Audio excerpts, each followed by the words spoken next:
Chegou a hora da entrevista do dia com a Denise Campos de Toledo. E vamos falar sobre a transição do novo governo, meio ambiente e a COP27. Eu converso com a ex-ministra e ex-senadora Marina Silva, deputada federal eleita pela Rede de São Paulo. Deputada, boa noite. Boa noite, Denise. Boa noite a todos que estão nos acompanhando agora. Bom, vamos começar falando dessa fase de transição de governo, não é? E a gente percebe que há uma receptividade no Congresso até melhor do que se esperava. Não está conseguindo me ouvir? Vamos tentar. Eu queria saber como é que a senhora está vendo essa fase de transição do governo, os primeiros passos aí na discussão do orçamento.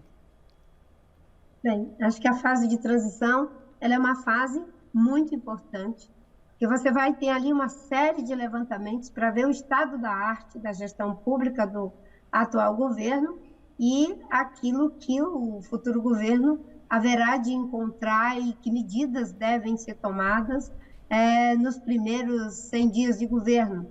No caso do atual governo, o que vamos encontrar e o que já sabemos que existe é uma terra completamente arrasada.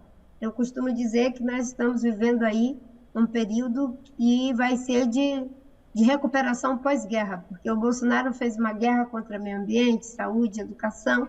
Então, a comissão de transição ela vai ter acesso aos dados exatamente para poder dar um suporte em várias frentes. Uma delas tem a ver aí com o orçamento, porque no caso do auxílio emergencial, para manter os R$600 é preciso aí de toda essa engenharia orçamentária que está sendo debatida no Congresso Nacional, com uma atuação muito forte do senador Wellington Dias, mas também aí um trabalho que vem sendo feito pela Comissão de Transição, já ali a Luiz Mercadante na condução de tudo isso, com a Gleice Hoffmann, e, sobretudo, o vice-presidente Geraldo Alckmin, que hoje está fazendo aniversário, né? Então, nós estamos aí com um esforço que está sendo feito pela equipe de transição, é um trabalho árduo, no final é apresentado um relatório sobre todas as áreas, saúde, educação, meio ambiente, transporte, energia, todos os setores de governo, e obviamente que além dos 50 nomes que estão postos ali oficialmente, vão ser criados grupos de trabalho, né, no âmbito da transição em cada frente. Esses grupos de trabalho contará com a participação de pessoas dos mais diferentes setores da sociedade, nível de conhecimento e de experiência de gestão pública para dar esse suporte. Quanto melhor é o diagnóstico, mais você tem condição de agir de pronto ali nos primeiros dias para não chegar às escuras. Foi muito importante esse processo de poder entrar dentro da situação para ter noção do estado da arte num momento muito difícil de pobreza, de educação com muitas dificuldades, um sistema de saúde que nós sabemos vai ter que enfrentar não só o rescaldo da pandemia, mas aquilo que é preciso fazer no futuro em relação ao fortalecimento do Sistema Único de Saúde.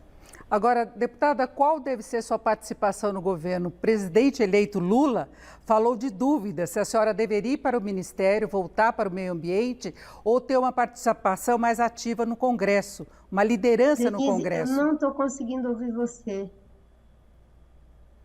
Eu vou tentar mais uma vez, deputada. A senhora negociou ou acertou com Lula alguma coisa entre voltar para o Ministério ou ser uma liderança no Congresso? Eu não consegui, eu só consegui ouvir você falar, negociou e aí sumiu a sua voz. Você negociou com o governo Lula a sua ida para o Ministério? Não. Eu fiz uma reaproximação política e programática com o presidente Lula. Foi uma reaproximação às claras, em cima de um conjunto de propostas que foram anunciadas no dia 12 de setembro, após uma conversa pessoal de 2 horas, porque eu e o presidente Lula estávamos afastados politicamente desde 2008, quando saí do governo, mas nunca tínhamos nos afastado do ponto de vista pessoal. Mantivemos ali o vínculo pessoal, mas do ponto de vista político havia divergências, tanto é que saí do governo, saí do partido, fui candidata por 3 vezes, ajudei a criar um partido, Mas, diante do quadro que está posto, todas as pessoas que têm compromisso com as políticas públicas, com a democracia, com um país que caminhe na direção do futuro e não que vá em alta velocidade para o abismo, tinha que fazer esse movimento. E eu fiz esse movimento ainda no primeiro turno em bases programáticas, por exemplo, de que a política ambiental será uma política transversal, que estará presente em todos os setores do governo. O presidente Lula colocou esse tema no mais alto nível de prioridade em todos os debates. No seu discurso de vitória, ele fez questão de dizer que a mudança climática é uma prioridade, o desmatamento zero, o respeito às populações tradicionais, e a decisão dele de atender o convite do presidente do Egito e comparecer na COP para sinalizar um novo tempo em que o Brasil vai voltar a ter protagonismo na agenda de política externa na área ambiental, é o sinal de que a base é o programa. Quanto à escolha da equipe de governo, é uma decisão dele, que ele vai tomar à luz daquilo que ele acha melhor para o programa que ele quer implementar e quais são os seus colaboradores no primeiro escalão do governo. Eu me sinto muito feliz de ter contribuído programática, política e eleitoralmente com o processo, fazendo inclusive toda essa mobilização junto com a Simone Tebet e outros setores da sociedade, porque no final da campanha não eram apenas os partidos nem as lideranças políticas, era um movimento da sociedade em que todos aqueles que tinham uma perspectiva de futuro, que queriam um ambiente democrático, institucionalmente seguro, apostavam em inscrever ali sua perspectiva de futuro. E ainda bem que tínhamos ali uma alternativa que reunia as melhores condições de dar essa vitória para o Brasil. E sua expectativa para a COP27, a sua participação? A minha participação, ela começará a partir do dia 10, com uma agenda intensa em termos bilaterais, participando de alguns side events, contribuindo naquilo que for o desejo da comitiva do presidente Lula em algumas questões de mérito e possivelmente acompanhando em algumas agendas a título de colaboração e principalmente celebrando, aquilo que é a volta do Brasil ao protagonismo na Convenção do Clima. O Brasil, esses 4 anos de Bolsonaro, sequer a sociedade civil deu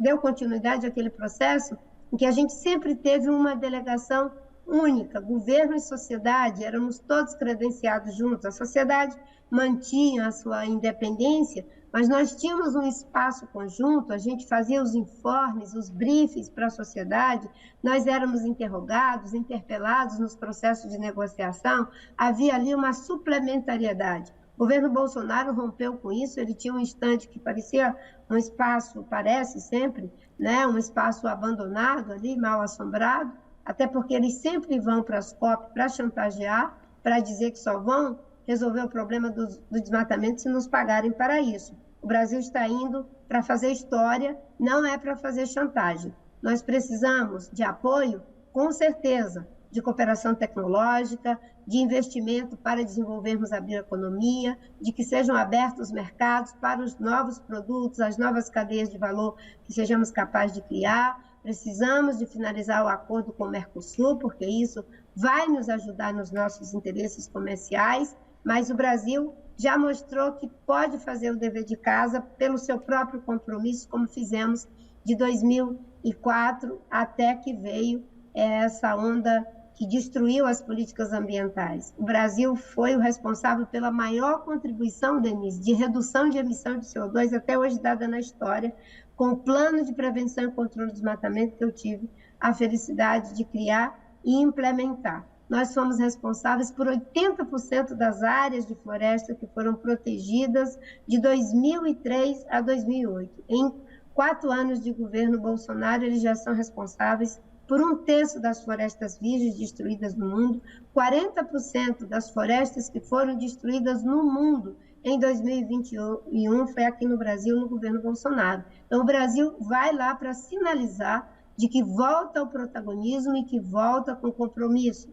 da transição climática, de chegar ao desmatamento zero, de ser, ao mesmo tempo, uma potência agrícola, mas uma potência ambiental. de ter um ciclo de prosperidade, mas com redução de desigualdade. Agora, que medidas devem ser revogadas aqui no Brasil em relação ao meio ambiente? Em primeiro lugar, é preciso ter uma ação de contenção no Congresso, Denise. Nós temos o pacote da destruição, que quer regulamentar a garimpo em terra indígena, quer acabar com o licenciamento ambiental, quer ampliar cada vez mais a entrada, não é, de herbicidas e de pesticidas, de agrotóxicos para a nossa agricultura. Tem um olhar perverso para tudo isso, porque você sabe, para você exportar alimentos, você tem uma regra dos mercados europeus, dos Estados Unidos, do Canadá, do Japão, e eles são altamente rigorosos. Agora, para exportar, você cumpre com os rigores da lei. Para o consumo interno, você quer usar qualquer tipo de veneno que já foi banido fora do Brasil. Só que a biologia, ela é igual para todo mundo, né? O que afeta um europeu, um americano, um japonês, também nos afeta. E isso precisa mudar. Claro que nós precisamos dos insumos, mas não aqueles que são proscritos no mundo. Essa discussão vai ser uma discussão de contenção. E, ao mesmo tempo, esse processo todo, né, de viabilizar os recursos, recompor o orçamento do IBAMA, do ICMBio, do Ministério como um todo, do Instituto de Pesquisas Espaciais, recompor as equipes que foram tiradas e colocadas militares, que não entendem da agenda, reestabelecer o plano de prevenção e controle do desmatamento de forma atualizada, porque hoje a situação é muito mais grave, e fazer aí todo um esforço para que a política ambiental brasileira volte aos eixos. Uma coisa que o Brasil fez durante a minha gestão, eu sempre dizia, Denise, é que nós deveríamos liderar pelo exemplo. O que significa isso? Você pode até fazer grandes enunciados. Se você não consegue reduzir desmatamento, se você não consegue dar conta do gerenciamento dos recursos hídricos e assim por diante, você vai ficar jogando palavras ao vento. Esse é o momento que exige de nós, de cada país, liderar pelo exemplo. E o Brasil tem todas as condições de fazer isso. Agora, tem os temas da COP que nós vamos enfrentá-los, obviamente que na próxima COP, agora é uma participação extraoficial, mas o tema de financiamento para os países de renda baixa, de renda média baixa, a questão de mitigação, porque nós tínhamos o compromisso de reduzir as emissões de CO2 em 50% até 2030. Os dados que foram apresentados agora dão conta de que não vamos conseguir essa redução e ainda vamos aumentar em 12%. E se a temperatura da Terra passar a 1,5 graus Celsius, em média de temperatura, certo, nós estamos comprometendo aí o futuro do planeta. Então, é preciso aumentar os compromissos, é preciso ter financiamento e ainda ter um olhar para os países vulneráveis, fazendo aí o esforço de atender a demanda deles de perdas e danos. É isso, eu agradeço muito a participação da deputada federal eleita pela Rede, Marina Silva. Deputada, muito obrigada, uma boa noite. Boa noite, Denise, muito obrigada. Com vocês.